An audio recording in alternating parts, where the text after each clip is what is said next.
Saya Beli Romado Rahman dengan NIM 241032.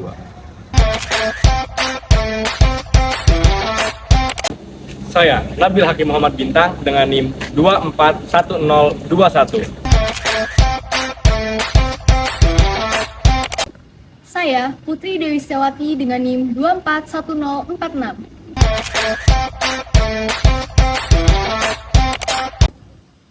Saya Randy Rahmawan dengan NIM 241048.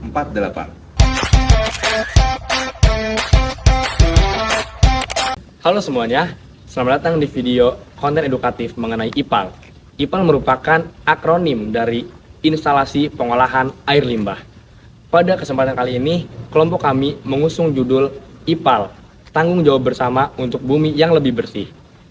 Teman-teman semuanya, kita sering mendengar berita mengenai pencemaran lingkungan, sungai yang tercemar, bau yang tidak sedap, atau bahkan ikan yang mati secara mendadak.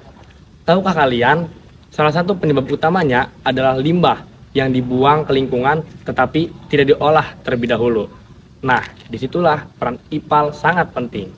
Pada video kali ini, kami akan membahas mengenai apa itu IPAL, bagaimana cara kerjanya, mengapa IPAL itu sangat penting, bahkan sampai ke tantangan yang akan dihadapi. Yuk kita mulai pembahasannya. Sebelum masuk lebih jauh, saya ingin bertanya, apa sih IPAL itu dan juga mengapa penting? IPAL merupakan singkatan dari Instalasi Pengolahan Air Limbah. Jadi, itu merupakan suatu sistem untuk mengolah limbah sebelum dibuang ke lingkungan. Sumber limbahnya bisa berasal dari berbagai sumber, seperti limbah industri, limbah domestik, bahkan limbah rumah sakit.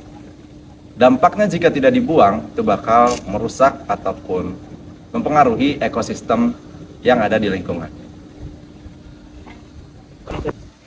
Berarti IPAL itu pembersih terakhir ya sebelum air limbah kembali ke alam. Yap, benar. Tepat sekali.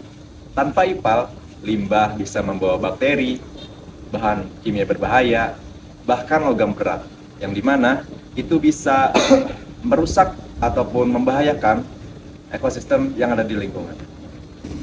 Oleh karena itu, bagi industri, IPAL merupakan hal yang wajib karena pemerintah sudah mengatur bahwa setiap pabrik wajib memiliki sistem pengolahan limbah sebelum dibuang ke lingkungan.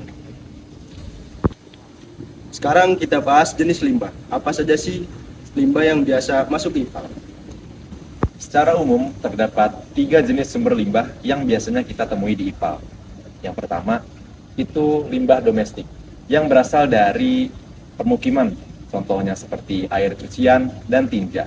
Kemudian yang kedua, itu adalah limbah medis, yang biasa kita temui berasal dari sisa rumah sakit, seperti zat kimia dan sisa obat. Kemudian yang ketiga, itu ada limbah industri, yang biasa kita temui berasal dari sisa-sisa proses reaksi di industri. Jadi, kalau limbah itu tidak diolah, dampaknya apa? Banyak sekali, misalnya seperti sungai menjadi hitam dan bau, tanah tercemar, dan bahkan bisa berefek ke manusia, seperti penyakit kulit, diare, atau bahkan penyakit kanker karena terkena efek paparan dari zat kimia berbahaya. Saya akui, hal tersebut merupakan tantangan besar bagi industri, tetapi kami juga terus berusaha. Karena selain aturan hukum, menjaga lingkungan merupakan hal yang sangat penting. Oke, sekarang yang paling menarik, bagaimana sih cara kerja IPAL itu?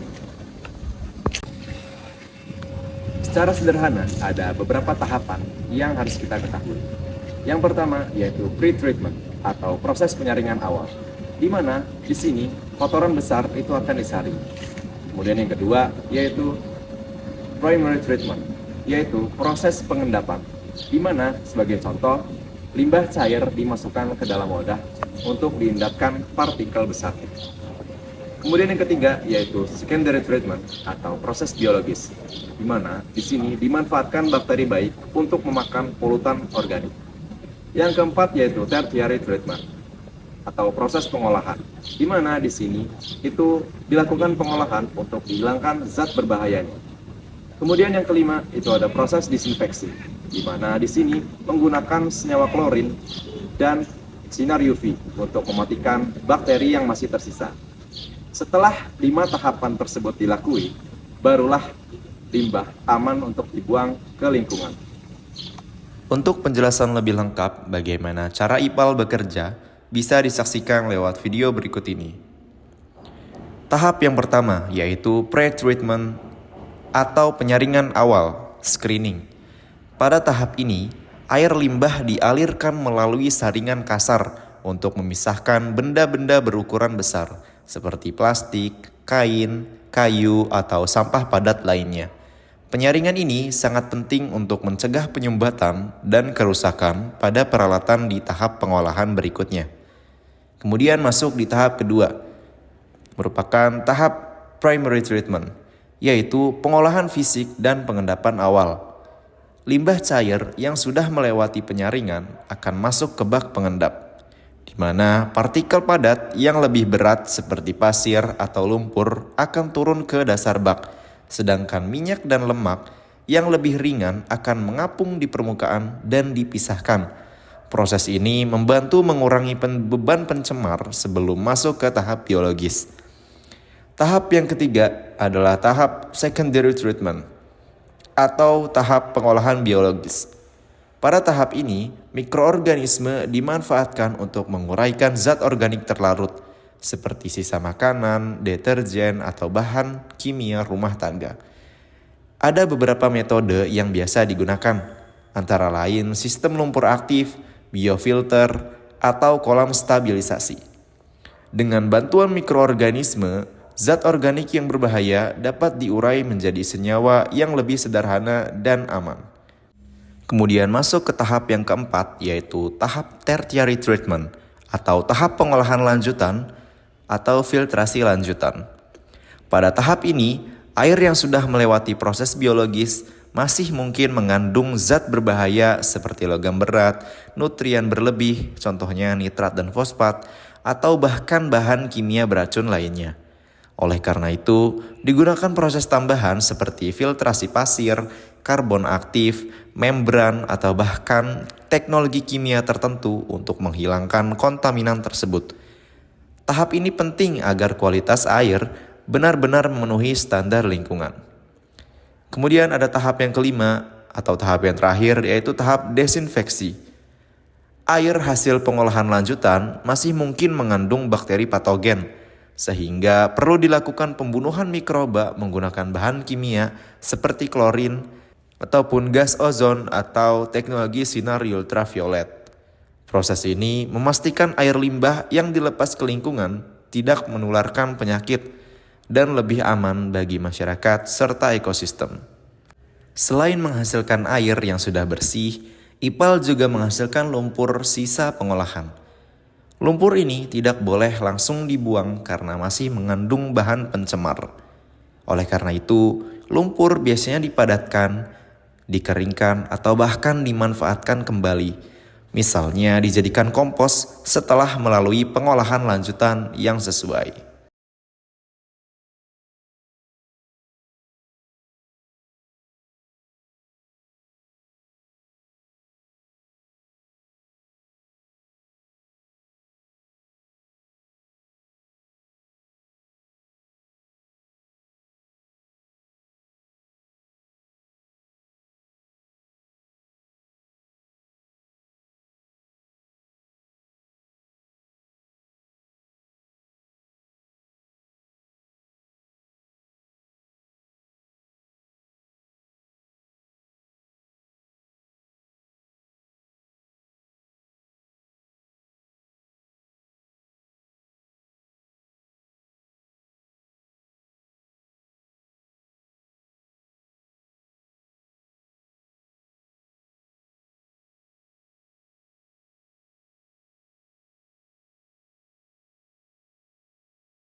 Berarti di IPAL ada bakteri baik juga ya?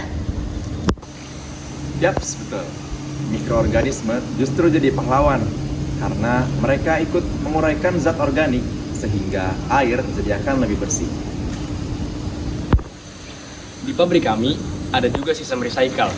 Jadi, sebagian air limbah yang sudah diolah nantinya akan digunakan kembali. Misalnya sebagai pendingin mesin. Nah, langkah tersebut merupakan sebagai contoh untuk menghemat air. Bagus sekali. Jadi, IPAL itu bukan hanya solusi untuk lingkungan, tapi efisien untuk industri. Kalau bicara soal kenyataan di lapangan, apa sih tantangan terbesar dalam pengelolaan limbah? Tantangan terbesar biasanya terdapat pada biaya operasional dan juga biaya perawatan. IPAL itu memerlukan teknologi, listrik, dan juga tenaga ahli. Kalau salah urus, maka hasilnya tidak akan maksimal. Selain itu, kesadaran masyarakat juga penting. Banyak yang masih membuang sampah ataupun limbah sembarangan ke sungai. Saya rasa peran generasi muda juga sangat besar. Misalnya, kita bisa ikut kampanye. Selain itu juga bisa bikin inovasi teknologi sederhana agar semua pihak bertanggung jawab. Jadi intinya, IPAL itu bukan urusan industri, tapi tanggung jawab bersama. Wah, pembahasan kita sangat menarik ya.